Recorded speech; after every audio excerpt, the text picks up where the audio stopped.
And Susan, like a lot of the other guests I have, are sort of operating on similar principles, that we turn to our creativity. And in doing that, as I've often told you before in some of these other videos, we find that peace and joy that we're looking for. I know that is what the case with me, and I know it's similar to what Susan has experienced. So rather than me give this long introduction to Susan, I am going to turn it over to Susan to talk to us a little bit more about how she got to this point, how she decided that she wanted to be a glass artist and where she was before. Because I think in the telling of that story, you're going to find similarities in your own life, and we'll be able to take some lessons away from her talking. So I will turn it over to you now, Susan.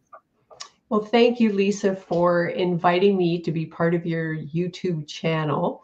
And it's always wonderful to speak with another artist, and an artist that is developing a business as well.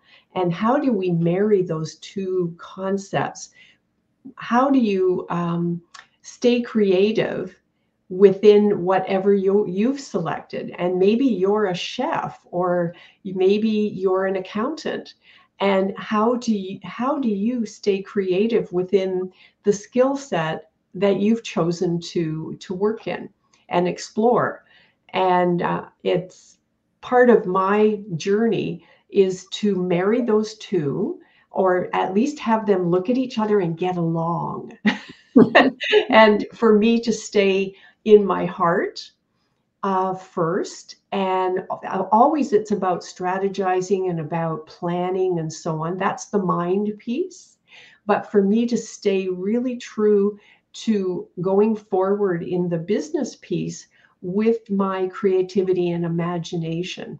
Just reminding you that Einstein said in the 1930s or 40s, he said that we should make imagination and creativity the master and the mind the servant. And he said, sadly, in our society, we have it reversed. Yes. So my journey is to take this artist piece of myself and marry it with business, but go forward with the creativity and imagination as my master. Yes. So, and I have to say, if you come from the corporate world or some other world where you worked and you were leading with your mind and not with your heart and with your imagination and creativity, not that you didn't bring that to work. Everyone has a flavor and a style, and everybody does, because we're born makers. All human beings are meant to be creators naturally. But you might have made that very low priority, or it might have been quite maybe almost a quiet, smaller part of how you showed up when you came to work.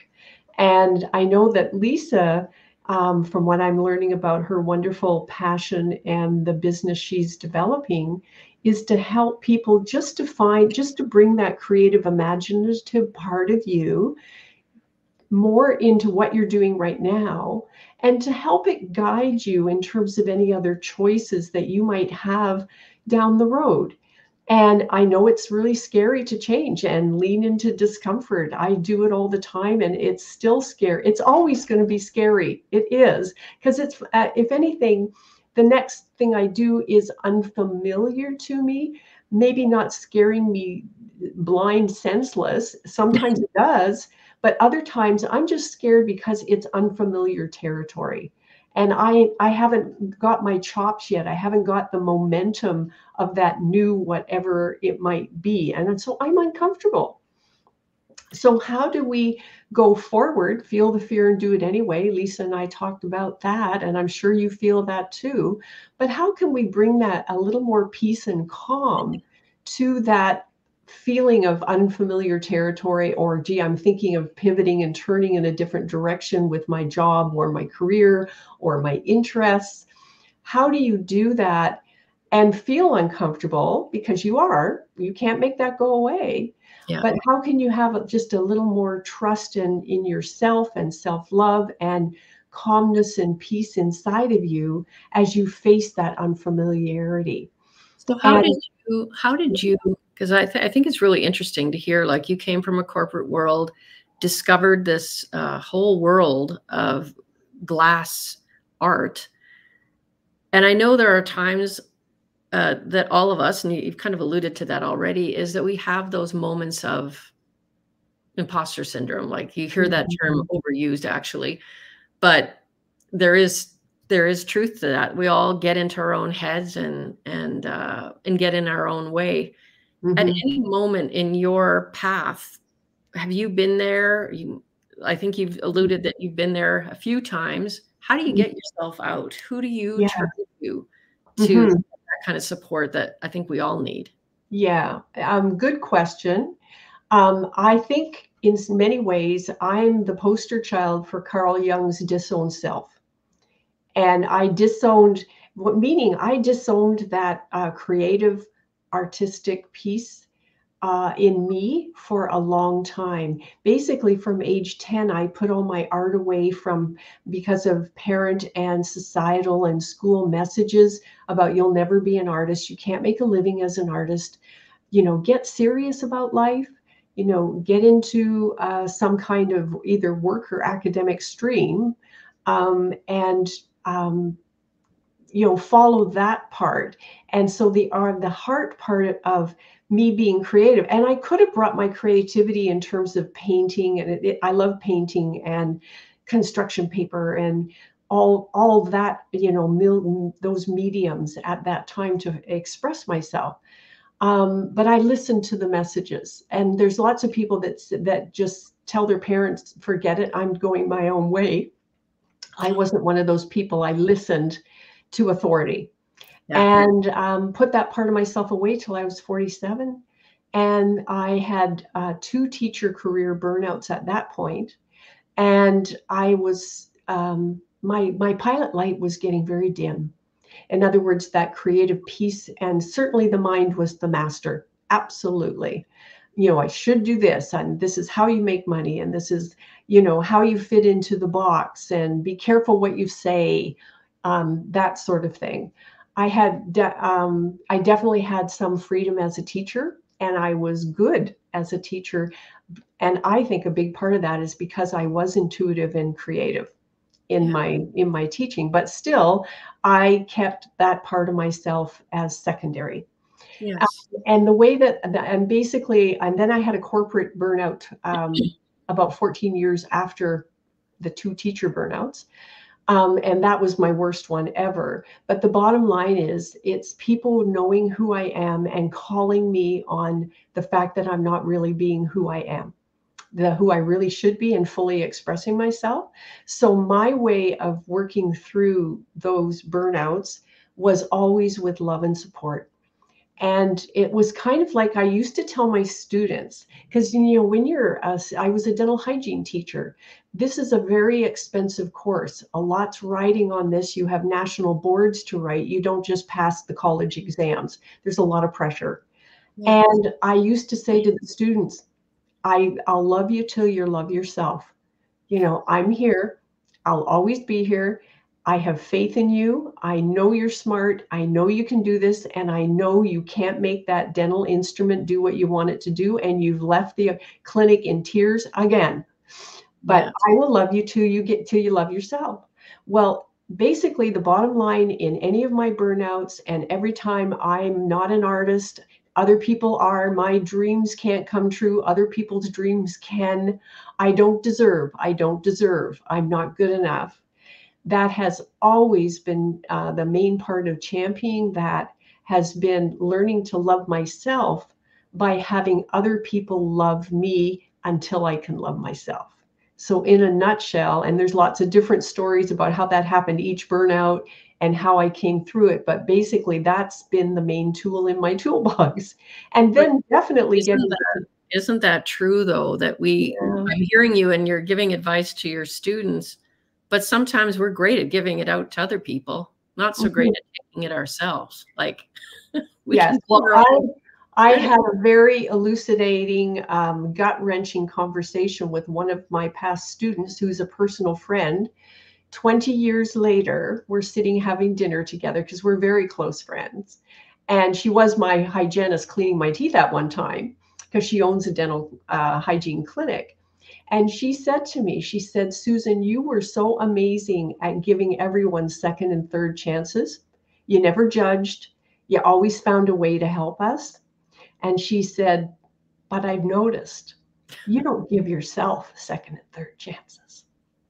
And I Friends cried can be because so at the time really, that she told me I needed to hear that, yeah, but I didn't want to admit that to myself. And having someone say that to me, and me knowing that I believed in that as a teacher, but I didn't grant myself that self-love and acceptance. And that's where the common peace comes in that Lisa was talking about.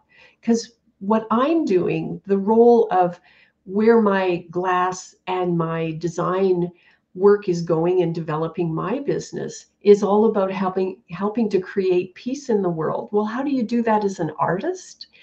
For me, it's if someone selects one of my glass pendants or one of my, because I now take images of my glass and turn it into, like this scarf, for example, is an image of glass. And that's kind of where I come from. And it all comes from butterfly wing shapes, because that helped me heal the whole concept that the butterfly represents transformation. And I was going from caterpillar to butterfly, and I was in that chrysalis, they call it caterpillar mush. It's actually a scientific term, oh, where the caterpillar in the chrysalis is no longer recognizable. It's been eaten by digestive juices, if you will. It's kind of like an amazing metamorphosis that occurs. So who I was unrecognizable, but I also I wasn't the butterfly yet. I had to be quiet. I had to stop, drop, and listen.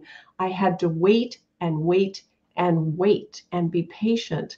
And I had to let the process take its time and trust the process as yeah. well.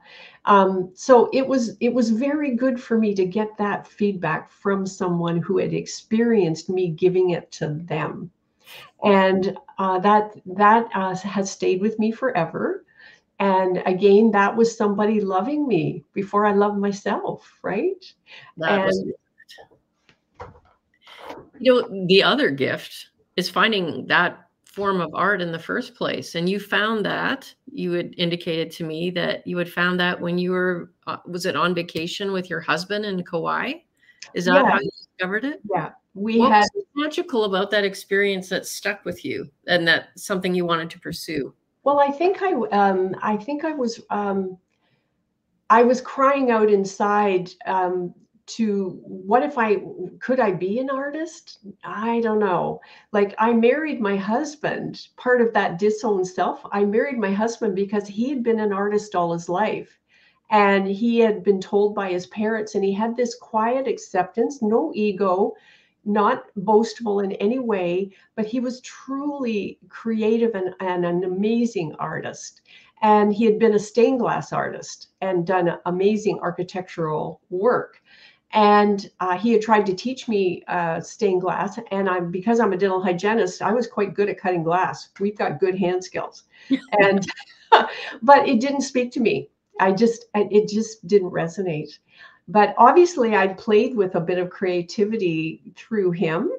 Then we went to Kauai to heal from a head-on collision. I was quite injured. I couldn't work for a year. And so that was, again, another healing process, which probably all played and definitely played into everything.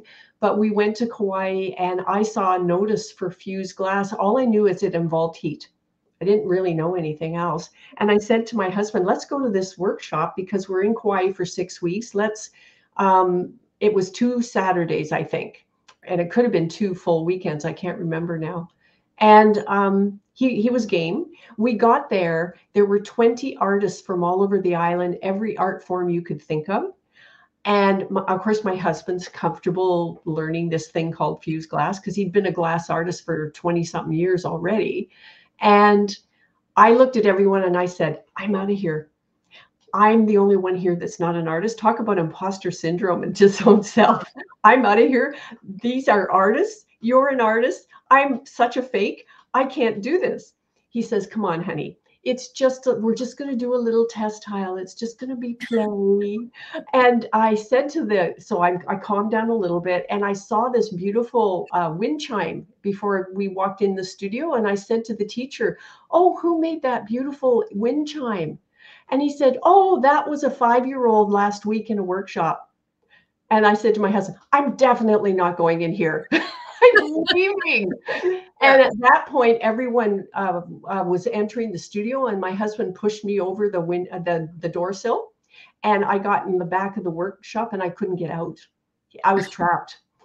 And at this point, I'm almost hyperventilating. So I'm like glued to my husband's shoulder, like an arm, and I'm going, "I don't know, I don't think I can do this."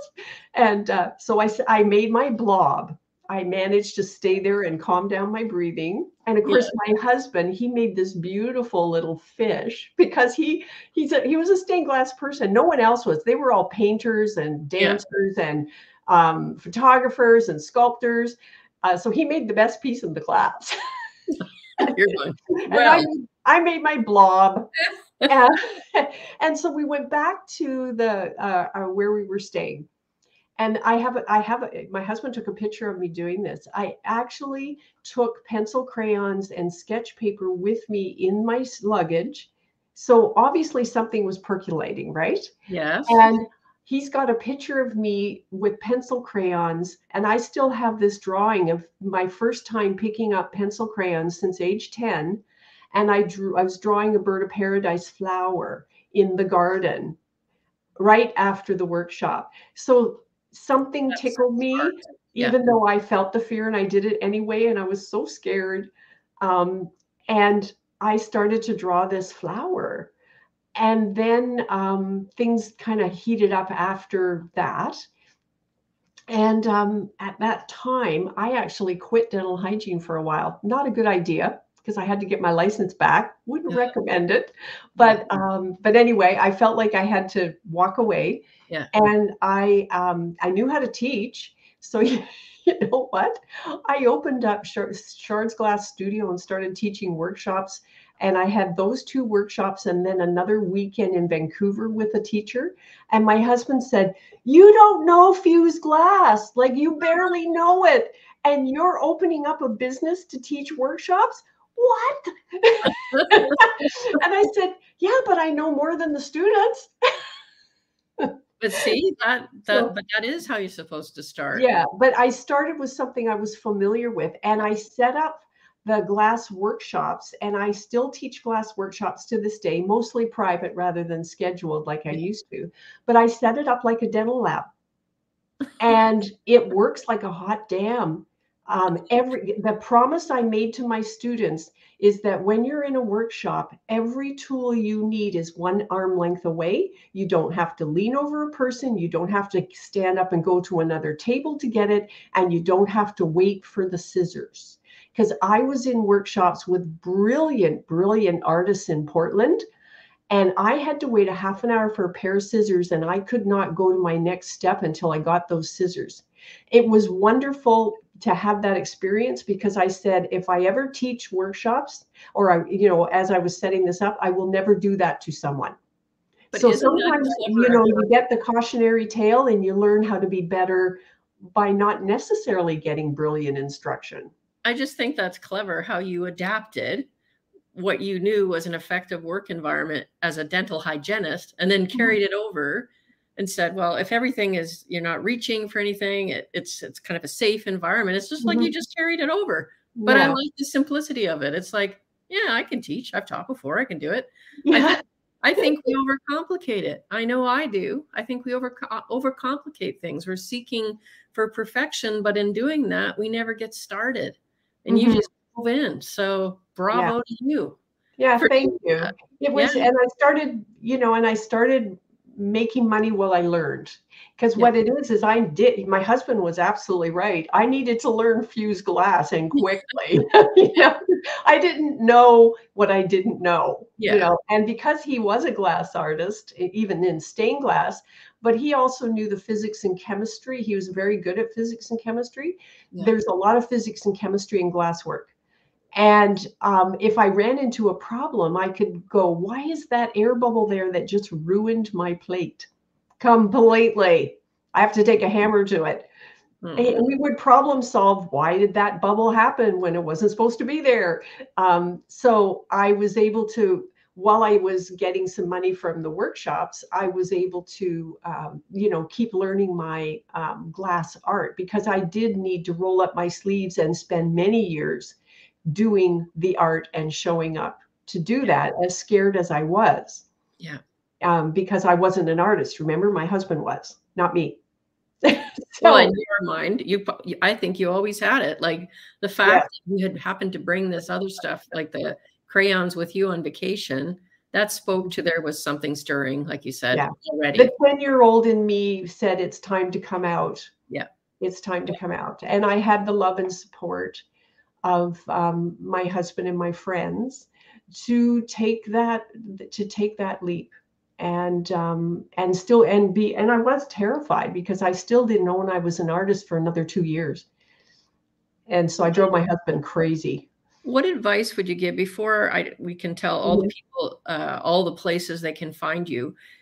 What word of advice or words of advice would you give to somebody who has those feelings? Because I know I had them years ago, but I kept, pushing it down. Like you said, you get these outside messages. Oh, that's frivolous. That you're not going to benefit from that. You need to focus on the practical things, right?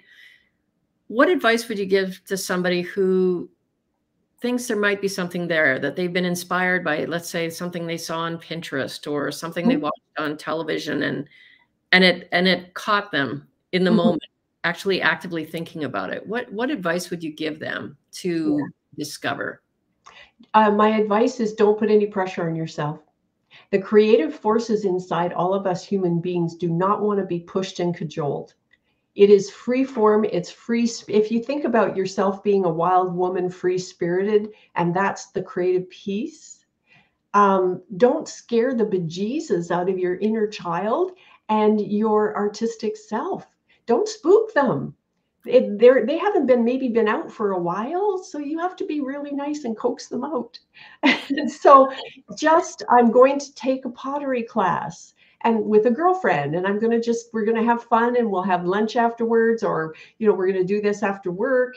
And I'm just going to try this wonderful pencil crayon sketching course, just to get my juices flowing, not to have a result. I can't tell you how many times I've had people say, oh, I started this art project and I started this art project, and I'm kind of a failure because I never finished anything.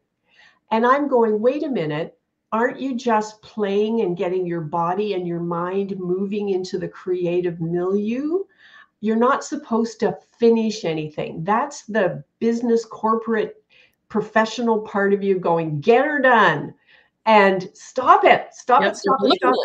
Do not do that to your artistic soul. So just play, be nice, and play nice with your inner child, and just try something and play with no pressure. And even if you decide to start doing something like I started those workshops with next to no experience, I was relying on what I already knew. So really honor, the other piece of advice is transferable skills. And the people who have the most transferable skills in the entire world are mothers. Amazing resume of transferable skills. Talk about juggling a lot of things at one time with grace and expertise. Motherhood. So, but there's all kinds of ways where you need to honor what you already have, how you showed up as an accountant, and were creative with your accountants, or how you really treated someone and made them feel great. And because they were asking you questions about this or that, and instead of pulling your hair out, you were really nice to them and you really helped them to feel better. Well, that's a transferable skill. Yes. So use your transferable skills, take baby steps, don't spook your artist, and just be happy to play with all kinds of art mediums. You do not have to land anywhere at all. And because the whole idea is just bring your creativity back. And that might be that you have the best garden and you make the best stew ever. right? And just bring that it's about momentum, and get the perfectionist out. There's no room for the perfectionist, because I learned that just showing up in my studio to warm up my fingers, to start when I had that 18-month a period of that year and a half of recovery from that corporate burnout, I just went to the studio to warm up my fingers and do some little small things, and I called them pendants. I had no idea I was making butterfly wings, not a clue. It was a silversmith. I was part of a silversmithing group at the time.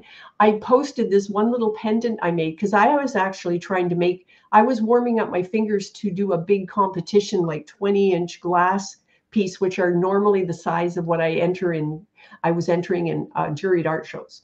Yeah. But I wasn't quite ready to go back to that.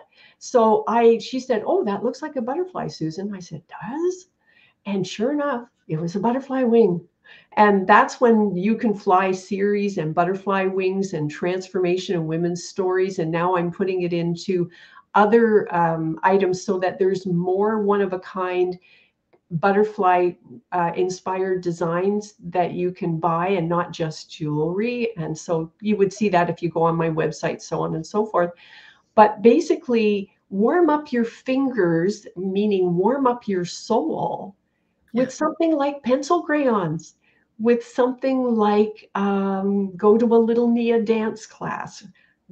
My girlfriend, I was walking with her and Winnie the dog this morning on the beach, and she's kind of experimenting with going in a different direction with her life and business, but she wants to take a pottery course. So she said, I'm going to start a pottery course in October and just learn how to throw. She doesn't know how to throw, doesn't have a clue, but she's going to just go play. So just get your creative juices flowing, but do it in a kind and loving way to yourself. That's my message. Well, I tell you what, we've had your address, your web address up on the screen. Maybe just I will put all this information in the description later. But so you do workshops, and I think I saw they're capped at about 4 or 5 typically.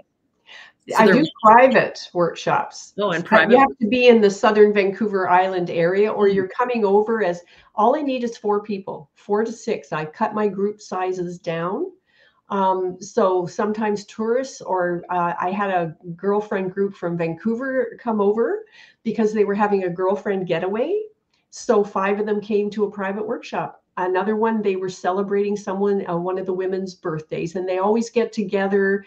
These are women that for 20 years, they've gotten together once every 2 years. And it happened to be one of their birthday at the time that they were doing their little gathering. So they decided to have that in my studio. They brought wine, they brought potluck, and you just have a little party and do a 3-hour workshop playing with glass, and you don't need any experience. Very few people have ever touched glass. So I make it so that you can be creative and make something like a little tray or a bowl or a wind chime. You don't have to make like a little test tile. You can make something fun and, learn, but without being overwhelmed, because I am an experienced teacher. Yeah, nice keepsake when you leave, right? To remember the day by. Well, mostly for me as a teacher, it's about just helping someone's creative juices start to flow. And everybody comes in with a different reason for being there, but they find out that they did get their creativity flowing in those 3 hours. And that's the most gratifying part for me. Yeah. I also do custom pendants. Like I'd make the ready-made butterfly, but I also can put someone's essence and personality and maybe representing a transformative moment in their life. And we co-create and actually create a pendant together. And I'm finishing up one from a woman in Toronto right now, and she doesn't want any of the butterfly shapes. I have 4 butterfly shapes that I normally use. She wants a circle. So we're calling it Circles of Life. And she only wanted black, white, pink, and a touch of purple in her piece. And she wanted it to be extremely whimsical. So those were my instructions. And so I've made a panel for her. Like I make about a 6 by 6 inch panel before, and then I cut it I'll cut her circle out once she selects. I'll give her about 6 or 8 choices. And you know, and you just take a cardboard template, like a little cardboard cutout like you used to do when you were kids, you know, and I just run the circle over the panel to find, you know, some choices for her. And so I'm wanting to do more of the custom work, because that's wearing your own personal story on your body. And it has and to me, there's lots of jewelry people out there, and I think that's great. But I only want to go forward helping people to uplift women and celebrate them with meaningful pieces. As we get older, we don't want to own a lot of jewelry like we maybe did when I was in my earlier corporate teaching life. Yeah. You know, I might have one for every second outfit back then. But now people want something that's meaningful, or they want to give a gift that has meaning behind it, like transformation, for example, or butterfly beauty. Like, sure, they want to, I make beauty you can wear, but a lot of people want that to have some kind of story or meaning behind it. Exactly. And I know you did an episode with someone else talking about the value of the story of why you're doing what you're doing. And I just submitted my manuscript for a chapter in Voices of the 21st Century, which is the Global Women Speakers Association book that will be launched. It's the 6th edition. The previous 5 have been Amazon bestsellers because they have a whole publishing system behind their work, because they're a big organization. But that whole that chapter, and it's only 1,000 words, well, 999 actually, is about, you know, disowned self, the imposter syndrome, you know, being loved through it, and still being scared, but having more tools in my toolbox now, and why do I want to uplift women as a designer, with the foundation being glass. That's basically what the 999 words is, my story. That's wonderful. That's your purpose, because I think you're going to be assisting so many women with this, and that's just so meaningful. So I've kept your email, or not your email, your website address on the screen. And I know when I visited it, I saw all the things that you're doing. So I think that will be a good place for people to start. And I can share any other links that you've shared with me. I'll put that in the description for everyone. But I want to thank you, Susan, so much for taking the time to meet with me today and share a little bit about your story, your passion for art, and really what comes shining through is your purpose in wanting to help uplift people, other women. We need a lot of that in this world, and you're providing that in spades. So I just want to say thank you again for being with me today. And for those of you watching, we're going to be over the next few weeks talking to a lot of other creators and finding out from them what their purpose is and sharing their unique story. And I will be happy to share those stories in the coming weeks. So stay tuned and hit subscribe.